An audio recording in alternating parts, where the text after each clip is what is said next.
may kuryente siya pero hindi siya mag-minor ng ayos. Ang lakas ng kuryente niya, bago yung spark plug niya, bago yung ignition coil niya. Dahil yun na nga, akala ko sa kuryente lang ang problema. Dito ko nalaman na hindi lang talaga puro sa kuryente ang problema, kaya palyado ang ating motor. Finally, magagamit na rin natin ngayon ang ating Muse 40 kahit sa sobrang tagal na niya naka-stock. Ayun, kahit pa paano nagawan pa rin natin ang paraan. Kaya dahil wala tayong biyahe ngayon, so maintenance muna tayo, and yun nga, bubuhayin nila natin yung motor natin, yung Muse 40. Ayan. Bale, tinanggal ko na nga yung mga bearings niya, pero ito tatanggalin ko pa rin kasi may mga i-check din tayo. And yun nga, ang problema ko nga dito is ito, bumabalik na naman yung problema niya, mga idol. May kuryente siya pero hindi siya mag-minor ng ayos.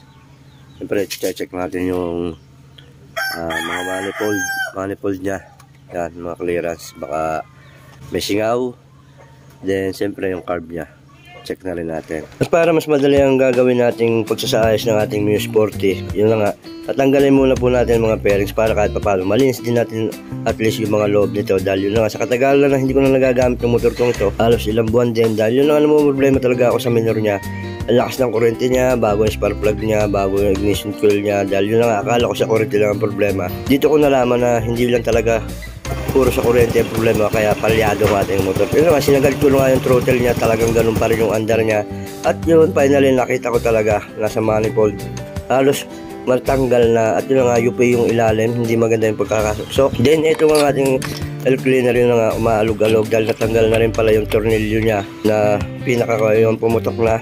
Kaya siguro nahugot, then pag bumabalik, na-UP na yung ilalim, kaya yon. Then itong kabila, tinesting ko rin, dahil yun na nga, hindi rin siya masyadong fix. Kaya yon, nakita natin yung salarin kung bakit talaga palyado yung motor natin pagkatagalan natin. Yun na nga, finally, eto, na-check na natin. At siyempre, inayos na natin yung pagkakalagay. Hinigpitan na natin ng ayos. At saktong-sakto lang sa clearance ng Muse 40 natin. Yun na nga, tinesting natin mga boss. Dahil yun na nga, eto na yung matagal na hindi ko na nagagamit na motor ko. Talaga naman kitang-kita naman ang dumi. Kaya halos pinamahayan na nga po ito ng gagamba.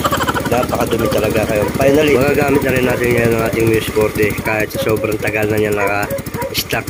Ayun, kahit pa paano nagawan pa rin natin ang paraan. Kaya ayun, para-paraan lang talaga. Mas mainam po talaga lang meron tayo sa gamit natin para at least naaalagaan natin. Yun lang nga, nami-maintain natin. Siyempre, kahit pa paano, masira man yan, at least may alam po tayo at may idea tayo, nakatipid pa tayo. Hindi po ako professional na mekaniko.